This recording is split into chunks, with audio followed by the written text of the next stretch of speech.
5,80,000 ஓட்டு போட்டாங்க. அண்ணன் தளபதியினுடைய செல்வாக்கால ஜெயிச்சேன். வந்து பேசுறேன். ஆனா ஒன்றிய அரசு கொஞ்சம் கருணப்பார்வை பாருங்க. தொகுதி மக்களுடைய நீண்ட நாள் கோரிக்கை அது. திண்டுக்கல் சபரிமலைக்கு ரயில் பாதை வேண்டும் என்று சின்ன பிள்ளையிலிருந்து கேட்டுக்கிட்டு இருக்கோம். விடுறதுக்கு யாருமே இல்லை. அதை கொண்டு வர்றது கொஞ்சம் ஏற்பாடு பண்ணுங்க. ஒன்றிய அரசால் 31 துறைகள் விவாதிக்கப்பட வேண்டும் இந்த அவையில். ஆனால் 5 துறைகளை மட்டும் எடுத்து விவாதிக்கப்படுகிறது. அதை நான் வன்மையாக இந்த ஒன்றிய அரசை கண்டிக்கின்றேன். ஒன்றிய அரசு மாறுதட்டி சொல்றது நாங்க மாடுகளை பாதுகாக்கிறோம் சொல்லி. ஆனா இன்னைக்கு ஒன்றிய அரசுக்கு வருமானம் எதுல இருந்து வருதுன்னு சொன்னா ஆண்டு ஒன்றுக்கு 50,000 கோடி மாட்டு இறைச்சியை வெளிநாட்டுக்கு ஏற்றுமதி பண்றதுல வருது. Madam, this is my maiden speech. Already told. Madam, complete BJP half an hour. 50,000 கோடி ஆண்டு ஒன்றுக்கு 50,000 கோடி மாட்டு இறைச்சி ஏற்றுமதி செய்யப்படுகிறது. செலவு வைக்கிறதுக்கு 3,000 கோடியை ஒன்றிய அரசு செலவு பண்ணுது. பார்லிமெண்ட் கட்டுறதுக்கு 2,000 கோடியை செலவு பண்ணுது.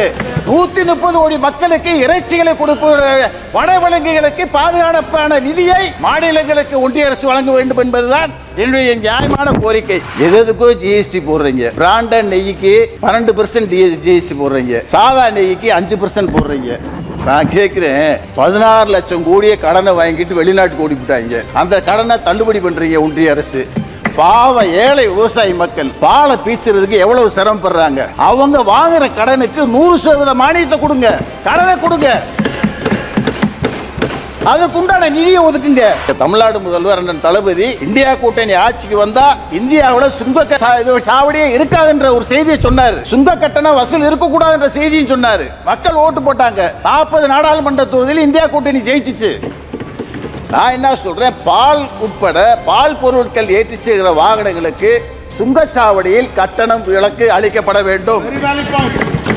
இலங்கைக்கு தமிழ் மீனவர்களுக்கு பிரச்சனை இருக்கிற இடத்துல கடல் சார்ந்த ராணுவம் போய் அங்க பாதுகாப்பு கொடுத்து 2 நாட்டுக்குண்ட பிரச்சனை தீர்ப்பதுதான் ஒன்றிய அரசின் நோக்கம். ஆனா ஏன் பாராமுகமா இருக்கு பிஜேபி அரசு? காரணம் என்னான்னு கேட்டா, நாங்க 40 நாங்க ஜெயிக்கிறோம், பிஜேபி ஒரு இடத்துல ஜெயிக்கல. அதுக்கு எங்களுக்கு தண்டனையா? மாண்புமிகு பேரவை மாற்றுத் தலைவர் அவர்களே வணக்கம்.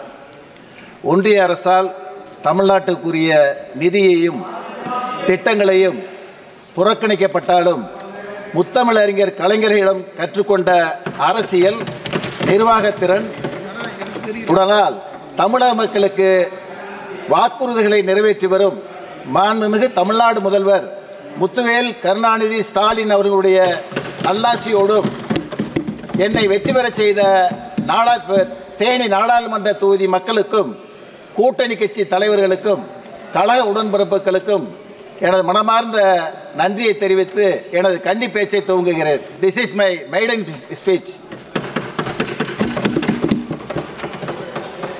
ஒன்றிய அரசால் 31 துறைகள் விவாதிக்கப்பட வேண்டும் இந்த அவையில். ஆனால் 5 துறைகளை மட்டும் எடுத்து விவாதிக்கப்படுகிறது.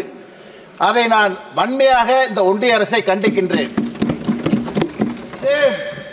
விவசாயத்துறை, கால்நடை, பால்வளத்துறை, மீன்துறைக்கு சேர்த்து ஒதுக்கிய தொகை 1,20,000 கோடி. அதில் கால்நடை மற்றும் பால்வளத்துறைக்கு ஒதுக்கிய தொகை வெறும் 4,000 கோடி. இந்த தொகை போதாது. காரணம் என்னவென்றால், எல்லாம் அறிந்த 5 முறை முதல்வராக இருந்த முத்தமிழறிஞர் கலைஞர் கால்நடைகளை பாதுகாக்க வேண்டும் என்ற உயர்ந்த சிந்தனையில் தமிழ்நாட்டில் 1989 முதலில் தமிழ்நாடு பல்கலைக்கழகத்தை, கால்நடை பல்கலைக்கழகத்தை உருவாக்கியவர் முத்தமிழறிஞர் கலைஞர். அதன் பின்பு 7 பல்கலைக்கழக கல்லூரிகள் வந்திருக்கின்றன.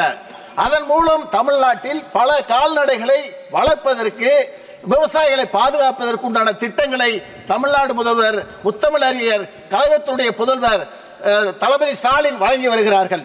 நான் கேட்பது, இந்த கூட்டத்தின் வாயிலாக நேஷனல் லைஃப் ஸ்டாக் மிஷன் மூலமாக 7 மருத்துவக் கல்லூரிகளுக்கு 300 கோடி நிதியை வழங்கி கால்நடைகளை பாதுகாக்க வேண்டும் என்பதை ஒன்றிய அரசு மூலமாக நான் கேட்டுக்கொள்கின்றேன். இன்றைக்குள்ள உட்கட்டமைப்பு வசதி ஒவ்வொரு சட்டமன்ற தொகுதியாக கால்நடைகளுக்கு வேண்டிய மருத்துவ உதவிகளை தமிழ்நாடு அரசு செய்து வருகிறது. இது போதவில்லை. இதை பிளாக் வைஸாக, ஒன்றிய வைஸாக கால்நடைகளுக்கு நடமாடும் மருத்துவமனைகள் மூலம் வாகனங்கள் மூலமாக கால்நடைகளுக்கு மருத்துவ உதவிகளை செய்வதற்கு ஒன்றிய அரசு அதிக நிதிகளை தர வேண்டும். எங்க பகுதி கிராம பகுதி, நான் கிராமத்திலிருந்து வந்தவன். என்ன ஊர் நாராயணத்தம்பட்டி, சாதாரண கிராமம். கால்நடைகள் அதிகமாக இருக்கு, மீன் வளம் பக்கத்தில் இருக்கு, பால் உற்பத்தி ஆகுது. அங்க மலை மாடுகள்ன்ற ஒரு இனம் இருக்கு. அது எப்படின்னு சொன்னா வனத்துறைக்கு அருகிலே போய் மேய்ச்சல் நிலைகளை மேயும், வந்து தானாக வெட்ட வெளியில் படுத்துக்கொள்ளும். அதற்கென்று கொட்டையை கிடையாது, தீவனம் கிடையாது. ஆனால் மாநில அரசு வேண்டிய உதவிகளை செய்தாலும் அதை போதவில்லை. அந்த மலை மாடுகளை பாதுகாப்பதற்கு, கொட்டைகள் அமைப்பதற்கு, தீவனங்கள் வழங்குவதற்கு ஒன்றிய அரசு அதிக நிதிகளை எங்கள் அரசுக்கு கொடுக்க வேண்டும். கால்நடைகளுக்கென்று 2 நோய்கள் அதிகமாக பாதிக்கப்படுகிறது. ஒன்று கோமாரி நோய், இன்னொன்று கருச்சிதைவு நோய். இந்த 2 நோய்களை பாதுகாக்கிறதுக்கு 2 தடுப்பூசி போடுறோம், பத்தாது. கால்நடை ஆய்வாளர்கள் சொல்கிறார்கள், national animal disease control program சொல்லுகிறது 2 தடுப்பூசி போதாது, 3 தடுப்பூசிகளை போட்டால்தான் கால்நடைகளினுடைய உயிரை பாதுகாக்க முடியும் என்ற செய்தி இருக்கிறது. ஒன்றிய அரசு இதை கவனத்தில் கொண்டு 3வது தடுப்பூசி போடுவதற்கு ஆவணம் செய்ய வேண்டும். கால்நடைகளுக்கு என்று ஒரு புதிய நோய் இருக்கிறது. வடநாட்டிலும் இருக்கு, தென்னாட்டிலும் இருக்கு. அந்த நோய் என்னன்னு சொன்னா தோல் கலலை நோய், எல்எஸ்டின்னு சொல்லுவாங்க, லும்பி ஸ்கின் டிசீஸ். இந்த நோய்க்கு உண்டான தடுப்பூசி எப்படி போடுறோம் சொன்னா, ஆட்டுக்கு வருகிற அந்த நோய்க்கு உண்டான தடுப்பூசியை வைத்துதான் மாடுகளுக்கும் போடப்படுகிறது. ஆகையினால் அந்த நோயை மாடுகளுக்கு கண்ட்ரோல் பண்ண முடியல. ஆடுகளுக்கு தடுப்பூசி கண்டுபிடித்த ஒன்றிய அரசு அந்த மாடுகளுக்கும் இந்த நோய்க்கான தடுப்பூசியை கண்டறிந்து வழங்கினால்தான் அந்த நோயிலிருந்து காப்பாற்றி கால்நடைகளை பாதுகாக்க முடியும். ஒன்று, ஒன்றிய அரசு மாறுதட்டி சொல்றது நாங்கள் மாடுகளை பாதுகாக்கிறோம்னு சொல்லி. ஆனால் இன்னைக்கு ஒன்றிய அரசுக்கு வருமானம் எதிலிருந்து வருதுன்னு சொன்னால், ஆண்டு ஒன்றுக்கு 50,000 கோடி மாட்டு இறைச்சியை வெளிநாட்டுக்கு ஏற்றுமதி பண்ணுறதுல வருது. Madam, this is my maiden speech. Already told. Madam, complete BJP half an hour. 50,000 கோடி ஆண்டு ஒன்றுக்கு 50,000 கோடி மாட்டு இறைச்சி ஏற்றுமதி செய்யப்படுகிறது. நண்பர் பேசும்போது சொன்னார், வனவிலங்குடைய எண்ணிக்கையை கால்நடை கணக்கிட்டு சொல்லியிருக்கு. பசுமாடு மொத்தம் இந்தியாவில் எவ்வளவு இருக்குன்னு பார்த்தா 30 கோடியே 30 லட்சம் பசுமாடு தான் இருக்கு டோட்டலா. 7 கோடியே 40 லட்சம் செம்மறியாடு தான் இருக்கு. 14 கோடியே 80 லட்சம் வெள்ளாடு தான் இருக்கு. 90 லட்சம் பன்றிகள் இருக்கு. 85 கோடியே 10 லட்சம் கோழிகள் மட்டும்தான் இருக்கு. மக்களுடைய ஜனத்தொகை 130 கோடி. மாட்டு இறைச்சி எப்படி போதும்? இந்த மாட்டு இறைச்சி இந்த வனவிலங்குகளை பாதுகாத்தால் தான் மக்களுக்கு உண்டான இறைச்சி கொடுக்கப்படும். ஒன்றிய அரசு கவனம் செலுத்த வேண்டும். செலவு வைக்கிறதுக்கு 3000 கோடியை ஒன்றிய அரசு செலவு பண்ணுது. பார்லிமெண்ட் கட்டுறதுக்கு 2000 கோடியை செலவு பண்ணுது. 130 கோடி மக்களுக்கு இறைச்சிகளை கொடுப்ப வனவிலங்குகளுக்கு பாதுகாப்பான நிதியை மாநிலங்களுக்கு ஒன்றிய அரசு வழங்க வேண்டும் என்பதுதான் என்னுடைய நியாயமான கோரிக்கை. பால் உற்பத்தியில் இந்தியா, உலக உற்பத்தியில் இந்தியாவுடைய பங்கு 25% இருக்குது. அதில் தமிழ்நாடு 10.60 மில்லியன் டன் மூலம் 11ஆம் இடத்துல இருக்குது இன்றைக்கி பால் உற்பத்தியில். அதற்கு முழு காரணம் தமிழ்நாடு முதல்வர், கழகத்துடைய தலைவர் முத்துவேல் கருணாநிதி ஸ்டாலின் ஆட்சியில் அந்த கால்நடை துறையை சேர்ந்த துறைக்கு அதிகமான நிதியை வழங்குவதன் மூலம் பால் துறையில் இன்றைக்கி 11ஆம் இடத்துல தமிழகம் இருக்குது. பால் விலையில் இன்றைக்கி பெரிய போட்டி என்னன்னு சொன்னால், தனியார் துறை நிறுவனங்கள் பால் உற்பத்தி செய்து கூட்டுறவு பால் பண்ணை மூலமாக உற்பத்தி செய்யக்கூடிய விவசாயிகளுக்கு பெரிய இடையூறு இருக்குது. கெமிக்கல் கலந்து பாலை விற்கிறாங்க. அதை தடுப்பதற்கு ஒன்றிய லெவலில் ஒரு கமிட்டியை ஃபார்ம் பண்ணி அதை கண்ட்ரோல் பண்ணுவதற்கு ஒன்றிய அரசு முன் வரணும். ஒன்று. ரெண்டாவது, எதுக்கோ ஜிஎஸ்டி போடுறீங்க. பிராண்டட் நெய்க்கு 12% ஜிஎஸ்டி போடுறீங்க, சாதா நெய்க்கு 5% போடுறீங்க. நான் கேட்குறேன், 16 லட்சம் கோடியை கடனை வாங்கிட்டு வெளிநாட்டுக்கு ஓடி போட்டாங்க. அந்த கடனை தள்ளுபடி பண்ணுறீங்க ஒன்றிய அரசு. பாவம் ஏழை விவசாயி மக்கள் பாலை பீச்சுறதுக்கு எவ்வளவு சிரமப்படுறாங்க. அவங்க வாங்குற கடனுக்கு 100% மானியத்தை கொடுங்க, கடனை கொடுங்க, அதற்குண்டான நிதியை ஒதுக்குங்க. அதை செய்வதற்கு முன் வரல. அந்த சாதாரண நெய்க்கு வரி விதிக்கிற அந்த 5% வரியை பிராண்டட் நெய்க்கு 5% கொடுங்கன்ற. பால் உற்பத்தி அதிகமாக விளையும் பால் உற்பத்தியாளருக்கு போய் சேரும். அதுதான் எங்களுடைய நோக்கம்.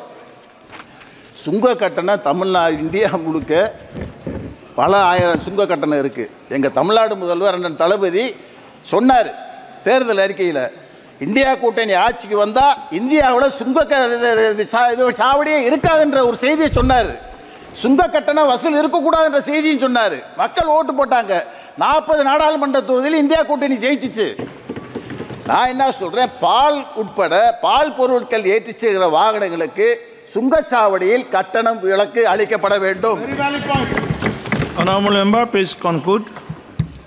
Yes, sir. Maiden speech. பால் உற்பத்தியை வளர்க்கறதுக்கு இன்னும் 100 நாள் வேலைவாய்ப்பு திட்டத்தில் குளங்களை தூர்வாடுறோம், எல்லாம் பண்ணுறோம். இந்த சங்க கட்டடங்கள் கட்டுவதற்கு 100 நாள் வேலைகளை ஆட்களை பயன்படுத்தி கொடுத்தா அந்த விவசாய சங்கம் பாதுகாக்கப்படும்ன்றது என்னுடைய தாழ்மையான வேண்டுகோள். அடுத்து முக்கியமான பிரச்சனை எங்கள் தமிழ்நாட்டில் இந்திய இலங்கை தமிழர்கள் மீனவர் பிரச்சனை மிக நீண்ட காலமாக தமிழ்நாட்டில் இருந்து கொண்டு இருக்கிறது. பாராமுகமாக ஒன்றிய அரசு அதை கண்டுகொள்ளாமல் இருக்கு. தமிழ்நாடு முதல்வர் அண்ணன் தளபதி இலங்கையில் மீன்பிடிக்க செல்கிற மீனவர்களை இலங்கை அரசு, தமிழ் மீனவர்களை இலங்கை அரசு கைது செய்கிறது, படகுகளையும் வைத்துக் கொள்கிறது.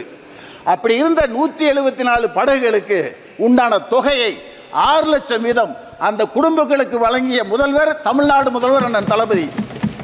இன்னைக்கு 74 பேர் சிறையில் இருக்காங்க. 140 படகுகள் இலங்கை இராணுவத்தினர் இருக்கு. அதற்கென்று ஒரு கமிட்டி அமைச்சிருக்கோம் தமிழ்நாடு அரசு. அந்த கமிட்டியை இலங்கைக்கு அனுப்புவதற்கு ஒன்றிய அரசு இன்னும் முன் வரல. இன்னொரு குழு இந்தோ ஸ்ரீலங்கா ஜாயின்ட் கமிட்டி ஒன்று கமிட்டி அமைச்சர் 2022 அந்த கமிட்டி கூடுச்சு. அந்த கமிட்டி கூடுச்சு. அதுக்கு பிறகு இந்த கமிட்டி கூடுறது நோக்கமே புரியல எனக்கு. இதே மாதிரி இலங்கைக்கும் தமிழர்களுக்கு நீண்ட நாள் பிரச்சனை இருக்கு. நான் என்ன சொல்றேன், இலங்கை தமிழ் மீனவர்களுக்கு பிரச்சனை இருக்கிற இடத்துல இந்திய அரசால் நிர்வகிக்கப்படுகிற கடல் சார்ந்த இராணுவம் போய் அங்கே பாதுகாப்பு கொடுத்து 2 நாட்டுக்குண்ட பிரச்சனை தீர்ப்பது தான் ஒன்றிய அரசின் நோக்கம். ஆனால் ஏன் பாராமுகமாக இருக்கு பிஜேபி அரசு, ஒன்றிய அரசு? காரணம் என்னான்னு கேட்டால், நாங்கள் 40 நாங்கள் ஜெயிக்கிறோம், பிஜேபி ஒரு இடத்துல கூட ஜெயிக்கல. அதுக்கு எங்களுக்கு தண்டனையா? நாங்கள் சொல்வது கிராம பொருளாதாரம் எதை சொல்லுவாங்கன்னு சொன்னால் மற்றதெல்லாம் சொல்ல மாட்டாங்க. இந்த பால் வளம், மீன் வளம், கால்நடை, இதுல தான் கிராம பொருளாதாரம் 30%. அந்த நம்பர்களை, அந்த பொருளாதாரத்தை சீர்தூக்கி பார்த்து அந்த மக்களை பாதுகாக்க வேண்டும் என்பதுதான் எங்களுடைய நோக்கு. கடைசியாக எனது தொகுதி சார்ந்த பிரச்சனை ஒரு நிமிஷம். என்னை ஜெயிக்க வச்சாங்க, 5,80,000 ஓட்டு போட்டாங்க. அண்ணன் தளபதியினுடைய செல்வாக்கால ஜெயிச்சேன், வந்து பேசுகிறேன். ஆனால் ஒன்றிய அரசு கொஞ்சம் கருணப்பார்வை பாருங்கள். தொகுதி மக்களுடைய நீண்ட நாள் கோரிக்கை அது. திண்டுக்கல் சபரிமலைக்கு ரயில் பாதை வேணும்ட்டு சின்ன பிள்ளையிலேருந்து கேட்டுக்கிட்டு இருக்கோம். விடுறதுக்கு யாருமே இல்லை. அதை கொண்டு வர்றது கொஞ்சம் ஏற்பாடு பண்ணுங்க.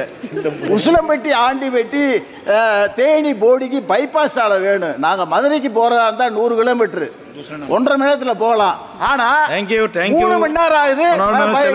நெருக்கடி. முல்லை பெரியார் அணையில் பேபி டேமை பலப்படுத்தி அணையை பாதுகாத்து 152 அடி தண்ணி தேக்கணும். சாக்குளூத்து மெட்டில் தார் சாலை அமைக்கணும்.